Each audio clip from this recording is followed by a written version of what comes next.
Bismillahirrahmanirrahim. Assalamualaikum warahmatullahi wabarakatuh.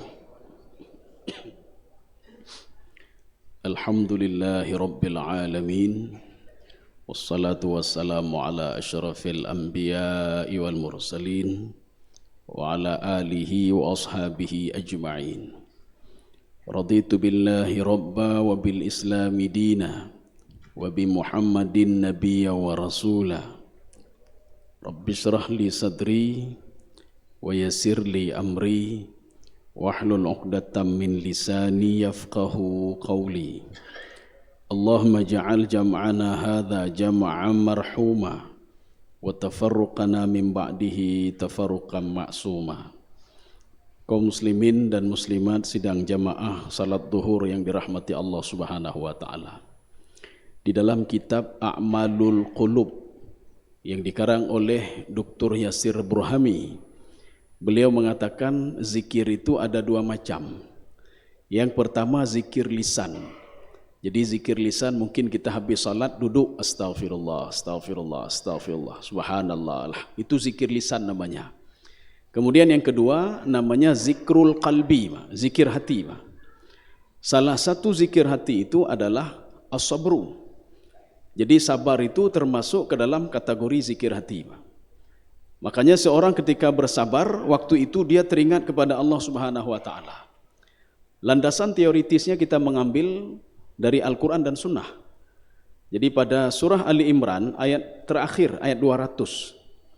Ketika Allah Subhanahu wa taala berfirman, "Ya ayyuhalladzina amanusbiru wasabiru warabitu." Ini tiga-tiga ini berbeda. Yang pertama perintah untuk bersabar. Ya ayyuhalladzina amanusbiru, bersabarlah kalian wahai orang-orang beriman. Satu. Yang kedua wasabiru, jadilah orang yang sabar. Jadi punya tahapan. Jadi untuk bersabar itu yang pertama bersabarlah. Belum tentu orang itu mau bersabar. Kemudian tahapan yang kedua wasabiru, jadilah kalian orang yang sabar. Yang ketiga warabitu. Makna rabitu ini kontinulah, konsistenlah untuk terus bersabar. Kadang-kadang seorang sabarnya cuma sekian bulan saja, sekian tahun saja, kemudian setelah itu tidak sabar lagi. Jadi segala amal ibadah itu kalau ingin nilainya tinggi, kata Ibnu Arabi dalam tafsir beliau, itu harus ada konsep mudawamah. Mudawamah itu kontinu dalam beribadah. Walaupun ibadah kita kecil, kita yang bisa kita apa, habis salat astagfirullah, astagfirullah, astagfirullah. Setelah itu tidak melakukan apa lagi. Yang lain tidak kita lakukan kecuali itu saja. Tetapi nilainya tinggi, Pak. Kenapa nilainya tinggi? Kita lakukan terus menerus sampai kita meninggal dunia. Atau kita baca Al-Quran sedikit-sedikit kita baca. Tapi kontinu kita lakukan sampai kita meninggal dunia. Itu konsep mudawamah. Inilah namanya warabitu. Ya. Ini kalau kita mengambil di dalam Al-Quranul Karim. Sehingga Ibnu Abbas mengatakan sabar itu ada 3 model. Nanti akan kita hubungkan dengan hadis. Ada satu hadis dari Rasulullah SAW. Ibnu Abbas mengatakan sabar itu 3. Yang pertama, as-sabru fi ta'atillah. Bersabarlah kamu ketika sedang taat kepada Allah Subhanahu wa taala. Ini kita salat berjamaah menuntut kita untuk bersabar. Setiap perintah Allah menuntut kita untuk bersabar. Allah memerintahkan kita jadilah orang yang baik-baik, berbuatlah kebaikan, amar ma'ruf nahi mungkar. Itu membutuhkan kepada kesabaran. Jadi makanya kita itu setiap melakukan perintah Allah, berarti zikir hati kita sudah ada. Ketika kita pergi ke masjid, kita salat berjamaah, berarti zikir hati kita itu ada, sabar itu ada. Ini yang pertama. Yang kedua as-sabru fi tarkil maksiyah. Sabar untuk meninggalkan maksiat. Jadi kecenderungan untuk berbuat maksiat kita itu ada. Berbuat sesuatu yang menyimpang itu ada, tapi kita tinggalkan untuk tidak berbuat. Itulah namanya sabar, Pak. Sabar pada level yang model yang kedua. Sabar untuk meninggalkan maksiat. Kesempatan kita berbuat ada, bukan tidak ada, Pak. Lebih-lebih lagi ada bisikan-bisikan setan yang membisik manusia untuk terus berbuat kejahatan, tapi kita tinggalkan hal itu. 2. Yang ketiga, as-sabru 'indal bala. Sabar ketika diuji oleh Allah Subhanahu wa taala. Ibnu Abbas dalam tafsir beliau lebih condong yang dimaksudkan dengan bala itu adalah al-marad. Ketika seorang sakit, ini sakit ini membutuhkan juga kesabaran yang luar biasa. Karena ini ujian Allah Subhanahu wa taala. Nanti seorang akan mengatakan, kenapa saya terus diuji ya Allah? Padahal saya salat, saya berpuasa, saya beribadah. Kenapa terus diuji? Kenapa tidak orang lain saja diuji? Kalau tidak diuji bukan mukmin namanya, Pak. Jadi makanya Allah Subhanahu wa taala, Rasulullah mengatakan begini dalam hadisnya. Innallaha idza ahabba 'abdan ibtalahu. Allah kalau mencintai seorang hamba, maka akan terus diuji, Makin cinta terus diuji, volumenya makin tinggi lagi ujiannya, Pak. Jadi kita menyikapinya jangan menyikapi dengan hal yang negatif. Kok kenapa saya sakit selalu? Sudah datang ini awal bulan sudah sakitnya, Pak. Jadi artinya apa? Allah makin cinta kepada seorang itu, maka Allah terus menguji seorang itu. Makin banyak ujian, maka Allah makin sayang kepada seseorang. Ada dalam sebuah hadis Rasulullah sallallahu alaihi wasallam. Hadis ini juga ada di dalam kitab Riyadhus Shalihin. Hadis yang diriwayatkan oleh Imam Muslim. Rasulullah sallallahu alaihi wasallam bersabda, "Ajaban li amril mu'min." Saya sungguh takjub terhadap urusan orang mukmin. Innal amra kullahu lahu khair. Orang mukmin itu semuanya baik sama dia, baik semuanya. Ya, Pak. Walaysa dzalika fi ahadin illa lil mu'min. Tidak kita jumpai hal itu kecuali pada orang mukmin. Pada orang lain jangan pernah harap, Pak. Tapi pada orang mukmin semua baik sama dia. Hari ini enggak ada rezeki, enggak ada, baik sama dia. Hari ini dapat rezeki sedikit, baik sama dia. Hari ini diberikan rezeki banyak, baik juga sama dia. Hari ini diberikan sakit, baik juga sama dia. Disembuhkan oleh Allah, baik juga sama dia. Maka Rasulullah sallallahu alaihi wasallam mengatakan, "In asabathu sarra syakara fakana khairan lahu." Kalau dia diberikan kelapangan oleh Allah, diberikan kesehatan, diberikan rezeki, diberikan hal-hal yang positif, dia bersyukur kepada Allah. Kenapa bersyukur? Fakana khairan lahu. Itu yang terbaik bagi dia. Karena Allah sudah memberikan sesuatu kepada dia. Satu. Yang kedua, wa in asabathu darra sabara fakana khairan lahu. Kalau dia ditimpa musibah, Allah menimpakan musibah kepada dia, maka dia akan bersabar. Kenapa bersabar? Fakana khairan lahu. Sabar itu lebih baik untuk dia. Ini kalau kita hubungkan dengan sebuah hadis qudsi. Ketika Allah mendatangkan satu hal yang positif, hal yang negatif, itu dua-dua harus kita sikapi dengan yang positif. Contoh, diberikan hujan oleh Allah Subhanahu wa taala, kita bersyukur kepada Allah. Ketika diberhentikan hujan oleh Allah, kita juga harus bersyukur kepada Allah Subhanahu wa taala. Jadi jangan sebagian orang ketika diberikan hujan alhamdulillah. Ketika diberhentikan hujan oleh Allah nyangka mepep Pak. Sudah marah dia, Pak. Atau ketika panas sekali sudah mulai marah dia, Pak. Maka Allah katakan dalam hadis qudsi, wala tasubbud dahra. Kamu jangan mencaci maki masa, kata Allah. Karena apa? Fa'ana dahru. Saya yang menciptakan masa itu. Kalau kamu mencaci maki masa sama seperti mencaci maki saya, kata Allah. Kalau kamu mencaci maki penyakitmu sama seperti mencaci maki saya, kata Allah. Karena orang mukmin prinsipnya semua itu datang dari Allah. Ketika kita ada musibah, semua sudah dalam kontrolan Allah Subhanahu wa taala. La yukallifullahu nafsan illa usaha. Allah memberikan kita sakit, kenapa? Karena Allah tahu kalau kita sanggup untuk menanggulangi hal itu, Pak. Allah tahu kalau kita sanggup untuk menghadapi sakit itu, Pak. Jadi tidak ada segala sesuatu hal yang dianggap berat oleh Allah, tidak ada, Pak. Semua sanggup dan disanggupi oleh manusia itu sendiri. Kaum muslimin sedang jemaah yang dirahmati Allah, kita sikapi kejadian-kejadian yang terjadi selama ini, diberikan penyakit, diberikan ini, diberikan itu, gempa dan lain sebagainya. Bahkan kita itu ketika ada megatrust ya, Pak. Pada dengan megatrust ya kan lene, Pak. Kita yakin sama prediksi manusia, tapi kenapa kita tidak pernah yakin sama Al-Qur'an? Yang Al-Qur'an sudah memberitahukan masa depan kita, masa lalu kita, masa sekarang kita. Kejadian di padang mahsyar, kejadian ketika seorang masuk ke dalam surga atau dalam neraka. Kenapa tidak pernah takut? Kenapa tidak pernah takut, Pak? Ketika Allah mewanti-wanti kita, hati-hati kalian, kata Allah. Ketika sakatul maut, kalau ingin bertobat tidak ada waktunya lagi, kata Allah.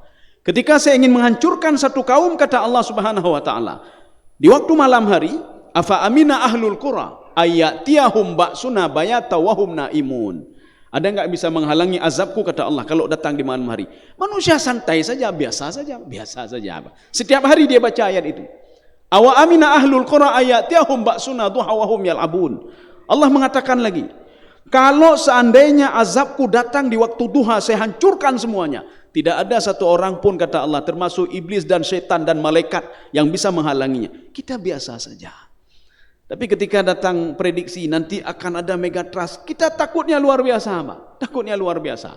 Ini berarti masih masalah keimanan.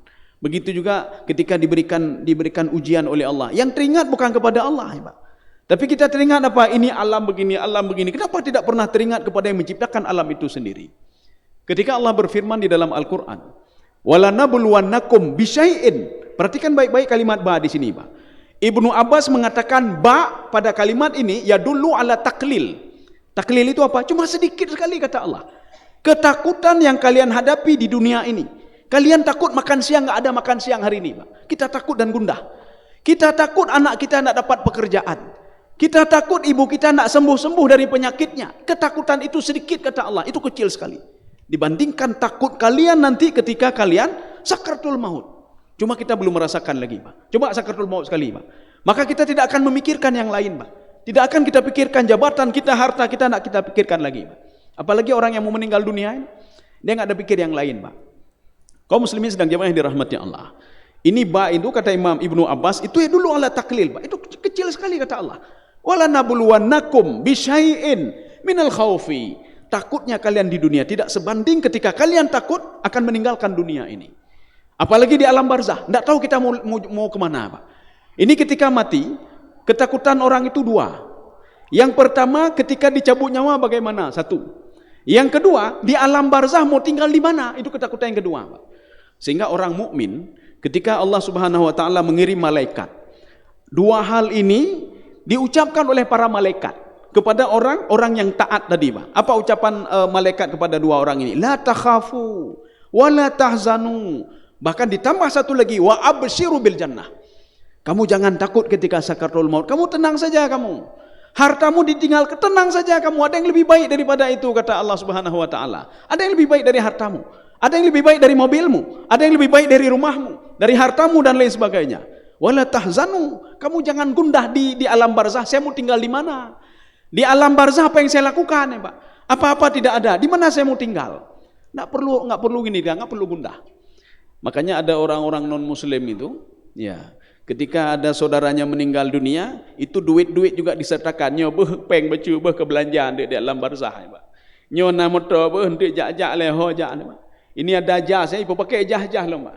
Ketika meninggal pakai jas lagi. Ditanya kenapa? Maknanya apa? Dia mengakui alam barzah sebenarnya. Cuma keimanan saja belum apa lagi, belum mantap lagi, Pak. Dia tahu di alam barzah ada kehidupan. Makanya mereka membuat gundah mereka itu, kalau saya meninggal di alam barzah, saya mau tinggal di mana? Di mana saya mau tinggal?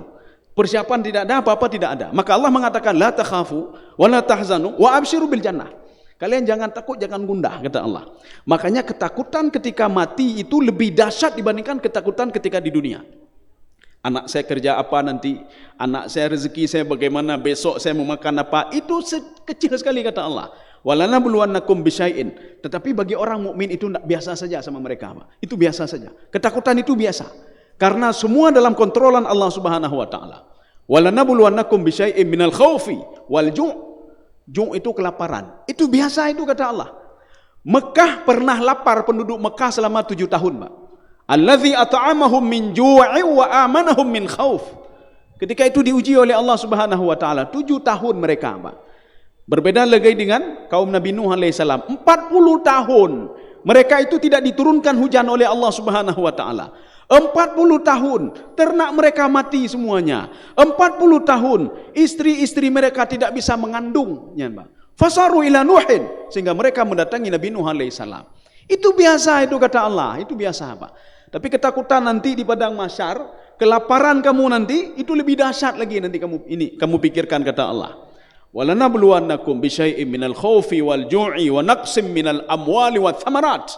Kekurangan harta. Kita tidak ada harta di sini. Itu biasa itu, Pak. Diberikan rezeki sedikit, itu biasa itu.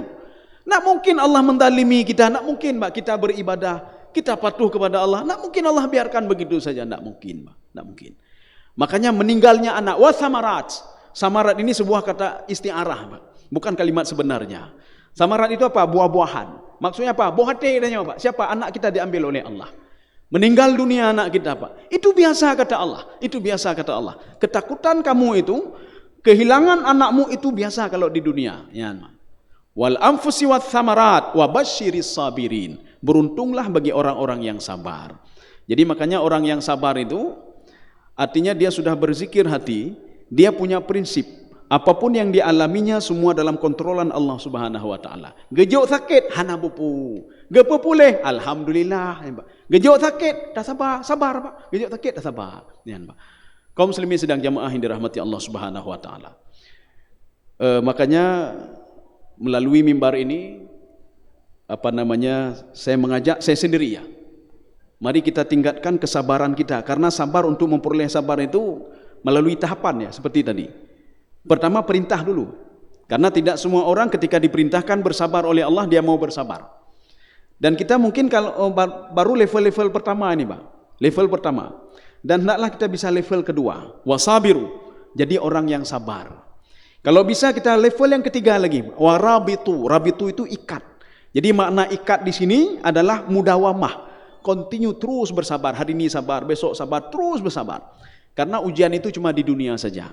Enggak ada lain ujian. Ujian enggak ada lagi di alam barzah, enggak ada diuji lagi. Ujian itu di sini. Ibadah itu di sini. Kalau ingin sabar itu di sini, Pak. Tidak ada sabar ketika sudah dimasukkan ke neraka, enggak ada sabar lagi di situ. Karena ada satu di dalam Al-Quran disebutkan. Ketika orang yang tidak mau beribadah dibakar di dalam neraka, mereka mengatakan kami sabar dan kami terima semuanya ya Allah. Allah mengatakan isbiru au la tasbiru, kalian sabar atau tidak sabar tetap saya bakar di dalam neraka, kata Allah. Mudah-mudahan ada manfaat bagi saya sendiri dan jemaah sekalian. Subhanakallah bihamdika asyhadu an la ilaha illa anta astaghfiruka wa atubu ilaik. Assalamualaikum warahmatullahi wabarakatuh.